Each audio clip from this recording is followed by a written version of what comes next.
Hi, everyone, and welcome to Inside Bristol. I'm your host, Sheridan Nichols, and I've got Jennifer Hayes with me today from Paramount Bristol. We love having you on the show. Almost said on the flow. We love having you on the show. We just, it's always great knowing about the arts in Bristol, and you do such a good job.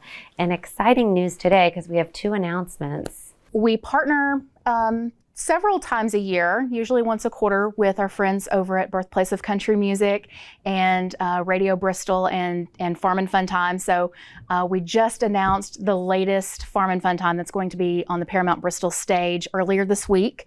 And so St. Paul and the Broken Bones are going to be part of the Farm and Fun Time show in February, and we are so thrilled. Tickets officially go on sale today to the public, and we think it's probably going to sell out pretty fast. So get online. Yes, definitely. If you're interested in that show, absolutely get on board as fast as you can. And what else? Tell us more. Just today, I've said that this is the most exciting announcement of my tenure at Paramount Bristol. Not everybody might agree with me, but it's most exciting to me. So really, really honored and thrilled to announce that we're going to be bringing baseball legend Pete Rose to Paramount Bristol also in February. He's going to just talk about baseball and what it was like to be part of the Big Red Machine, and talk about what it's like to not be in the Hall of Fame. And so we're really, really thrilled that we can have baseball royalty right here in Bristol. Wow. A lot of Reds fans in this area, so I think we'll have a lot of that camaraderie in Bristol in February on the 24th. That's amazing. It just amazes me, all of the things that you do over there, and it's fantastic. And aside from those big announcements, there's always something to see, something to do. I know you've got a jam-packed November. Yeah, our historic theater, really, we pride ourselves on having something for everybody. And so, maybe you're not a music fan. Okay, we'll bring in a baseball legend.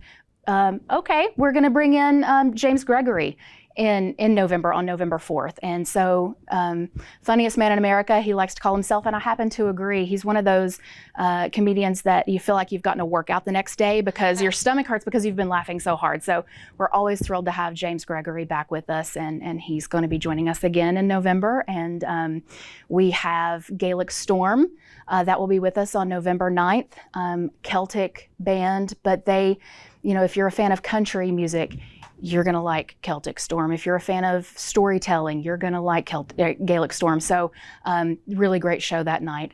Very next night, on November 10th, we're going to have Kathy Mattea. She's just brilliant, and we're so thrilled to have her in the Birthplace of Country Music. And then the next night, we're going to have Chi-Town Transit Authority, which is a tribute to Chicago. Big 8-piece band, going to go all out and sing songs that we all know and love. And so we're really excited about that one too. Now, what date is that? That is on November 11th. Okay. I mean, goodness, it's always 3 days in a row. We're going to have shows in November. And then the next week we have Henry Rollins, punk rock legend. And he's been doing the speaking tour series where he's basically just, it's part, speaking about, inspiring people, part talking about current events, and he's really brilliant. And so we're really thrilled to have his spoken word series at the theater. And Joan Osborne will be with us on November 19th. So we just, so much stuff. Yeah, it's amazing. I'm always so impressed. I just love it. Now, if you've missed any of that and you're like, I need my calendar in front of me, or at least to get online, what's the best website to go to buy tickets? Sure, it's ParamountBristol.org. You can get all of the tickets that are for sale there. That's where you can sign up to get our email communication, so you can be the first to know what is coming up and grab those tickets, like to St. Paul and the Broken Bones. So that's the easiest way, ParamountBristol.org. Okay, perfect, Jennifer. Thank you so much for being on today. And hopefully you'll get some rest in between all these shows, because I'm sure you're exhausted. I'll rest one day, but it's not going to be tomorrow. I love it. Thank you for being on. And don't go anywhere. We'll be back in just a moment. Hi, everyone, and welcome back to Inside Bristol. I'm your host, Sheridan Nichols, and I've got Sergeant Adam Dye with me today, and he's going to give us a lot of fun tips for teens and also for all of us, just with the cold weather coming up, how to kind of car-proof your car for the cold weather. Tell us lots of tips. I know you've got lots of them. Well, with winter coming up, of course, the safety features on cars, that's something we want to pay close attention to. One of the most important things I can think of is tire pressure, because as the cold weather comes on, it's going to fluctuate the tire pressure. And if you think about it, the contact patch of a tire is about the size of the palm of your hand. So if you start fluctuating that up and down, you're losing that contact patch. So make sure that you keep a check on those tire pressures. A lot of crashes that I have worked over the years have involved insufficient tire pressure, where the car just couldn't handle a turn or something. Okay, great. Yeah, and probably a good time while you're checking that to see if you need new tires. Exactly. One method that you can use to check that is take a penny, put it upside down in between the tread blocks, and if you can see all of Abe Lincoln's head, then your tires need to be replaced. My dad taught me that when I was 16. I've been doing it ever since. It's so true. It's amazing how it works. It's a good, that would be like a TikTok hack nowadays, I think, don't you? Like, hey, but we've known it a long time. So that's a good one. What else with cold weather and cars? Just make sure things like your windshield wipers, they're probably going to take a beating through the winter. That's an important safety feature to keep your windshield clear. I would start the winter off with a new set of wipers, and maybe part of the way through, check those and have them replaced again as well. And just knowing your car really when it gets cold and in weather, if it's icy or snow, kind of know. Yeah, make slow sure down. Antifreeze levels are good. Most cars you don't have to replace that very often anymore, but at least make sure there's enough there that it'll circulate through and be able to defrost the windshield and stuff that you need it to do. Perfect. Anything with kids in cold weather with cars? Yeah, with the child safety seats, whenever you put a child in a safety seat, make sure you don't put them in there with their thick winter coat on. Make sure they're in some kind of just regular clothing. Those thick winter coats, you can never cinch those straps down tight enough. And if you think about it, it's weight times speed. So you take the weight of the child times the speed of the car, and that's how much force you're trying to hold back. So there's videos out there on the internet that you can look at that show this as an example with the crash test dummies. If you put a child in a safety seat with a thick winter coat, they're actually in a crash, they could come through the straps and actually come out of the seat. So it's best, if they're cold or something like that, just take the coat off of them, put it back on them as a blanket or something, or try to make sure you warm the car up before you put them in. Great idea. And also Teen Safety Week. And I know, when you have a teen driver, it's always nerve-wracking for the parents. What are some things you focus on during this time of year when it is Teen Safety Week with driving?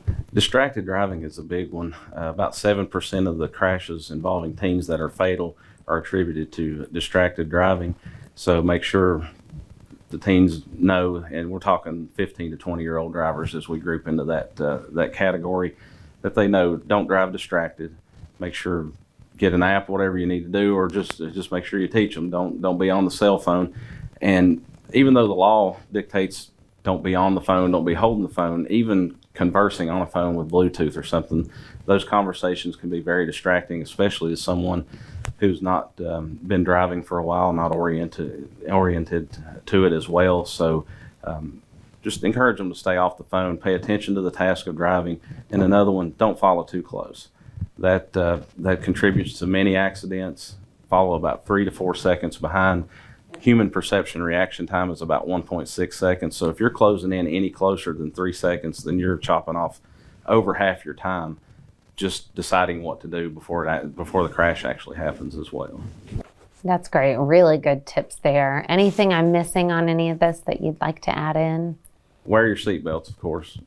Wintertime, in inclement weather, you may be more prone to accidents. So make sure you wear your seatbelt. That way you stay securely fastened into the car and don't come out or anything in a crash. Oh, well, perfect. We appreciate you coming on today and love all of those tips. Thank you so much. Thank you. Don't go anywhere. We'll be right back. Hi, everyone, and welcome back to Inside Bristol. I'm your host, Sheridan Nichols, and I've got Penny Gray, the tax administrator, with us today from the city. And just talking about taxes, unfortunately, it's that time of year, our property taxes, everything's coming up. So check the mail because they'll be there. That's right. So tell us a little bit about how this year's going to go down. Okay. Well, this year we are actually outsourcing the tax notices. They'll be coming to you in the mail from a printer that's working with us this year. Those will be sent out by the end of the month. Okay. We have a new payment methods. We have online, we have over the phone. You can pay in person with your credit cards this year. Oh, wow. That's a plus. We couldn't do that last year, so we can take those in-house now. You can do it by mail, you can do it by Dropbox, or you can come in person to 801 Anderson Street to the courthouse and make those payments. That's great. It's nice to have options. That's right. And that's fantastic about the credit card too. I know that'll be a nice help for a lot of people. Tell us about like the taxes. Are we seeing like a massive jump, or have they kind of steadied out? No, we were very fortunate. Our tax rate stayed the same. There was no increases this year. Oh, shoo. Everyone's excited. Yes, Yes. we love that. I know, that's always good news. It is. It's really good news. And you know, the one nice thing, let's all find the silver lining here. You do have quite a bit of time before they are due as well. So you'll get them, you get that notice, and then it's not like you have them due the next day. That's right. They're due January the 5th. Okay. Interest will start to accrue on January the 6th, and it's accrued monthly. Yeah, so a little bit of time, kind of, if you haven't been preparing for them, you can get organized. That's true. Now, so that's great. Anything I'm missing, Penny? The Property Tax Relief Program provides financial aid for the low income, elderly, disabled, as well as the disabled veterans or a surviving spouse of a disabled veteran. To apply as an elderly applicant, you need to be 65 by December the 31st. Okay. A disabled applicant has to be completely disabled through Social Security. And for a veteran, theirs is based on the disability rating through the VA. So for them to apply, they need to come fill out a form called the F-16 form that gives us permission to communicate with the VA and confirm their disability. For the elderly and disabled, there is an income cap. Their income cannot exceed $33,460 for the year, and that is the household income. Okay, perfect. So anybody under the roof. Right. That's All right. exactly right. Well, thank you. That's great. So good to know. So there is a little bit of tax relief for some people, which is helpful. Yes, ma'am. Well, we really appreciate you being on here today and sharing with us all this good news that there's no increase. That's best news all day, right? So thank you for being with us. Thank you for having me. And don't go anywhere. We'll be back in just a moment. Hi, everyone, and welcome back to Inside Bristol. I'm your host, Sheridan Nichols, and I've got Ashley Albertson with me today from King University, and we're talking Coats for Kids. This is a great, warm and fuzzy story that we can talk about, and it's a great event that you all do at King University. Tell us a little bit about it. Yeah, so Coats for Kids has started at King University in 1999, and basically it's just an opportunity for families to come and get a coat for every child in the family. As years have gone on, we've also started hosting games. We have outside vendors who help us with those. Our student clubs take part in it, and it's become a real big community event. And perfect timing, because I know the weather is starting to change. I've heard, we're getting in the mornings it's freezing, the afternoons it's warm, but and either now, way. before you know it, it'll just be kind of cold. Yeah, hopefully not too much snow this year though. I know, that would be nice. So tell me about how you get all the coats. How can we help? Okay, so one way is just donations. We always accept slightly worn or new. We actually have a multitude of collection sites, one of them being King University. Also, our partners are Craig's Cleaners. And then we also have a handful of churches and things of that nature, which we're really grateful for their assistance. For anyone who, I guess, cannot go out and get coats, or maybe they don't have any to donate but still want to participate, we do accept monetary donations as well. And they're able just to call up to the King business office and say, hey, we'd like to donate. And it's really as simple as that. I love that. What about sizes? Any size? Yes. So our main target audience is like elementary school aged kids. However, the donations we get are from infant all the way up to adult. So that's why we welcome everyone. We just know that it's like the elementary school kids because, they still have a recess, go outside and things of that nature. And that's why we aim for that. But any size is welcomed. That's great. Yes. Now, what about the event? Tell me, you've told us a little bit about the activities. When is it? What are the times? Yes. So it's November 11th at King University from 11 a.m. to 3 p.m. You don't have to sign up ahead of time. Basically, you will get there, you'll check in. Some families will get a wristband, things of that nature, depending on, certain situations. And they just get to go in. Like I said, enjoy some fun and games and then pick out a coat. And we will also be handing out a free admissions ticket to the women's basketball games that we're hosting also on that Saturday.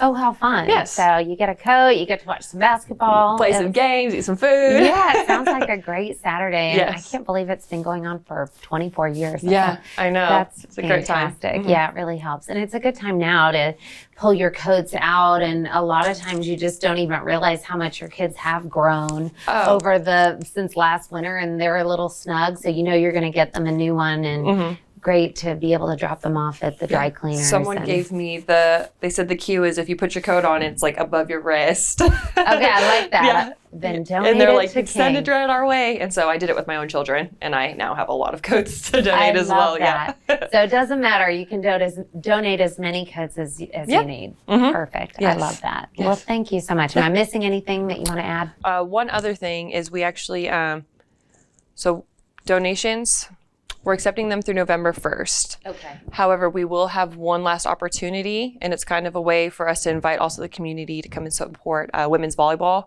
on November 3rd and 4th. You don't have to bring a coat as admission, but if you do come, we do just say, hey, bring a coat with you and drop it in our little drop box. Oh, I love that. Yes. Okay, perfect. So we've got those dates written down, and we need to hurry and collect coats now and Right. get those to you, so it'll be nice and successful. And Yes. every child will have a coat all winter long, which will be great. Yep, that's the goal. Well, thank you, Ashley, for being on today. Thank you for tuning in, and we'll see you next time.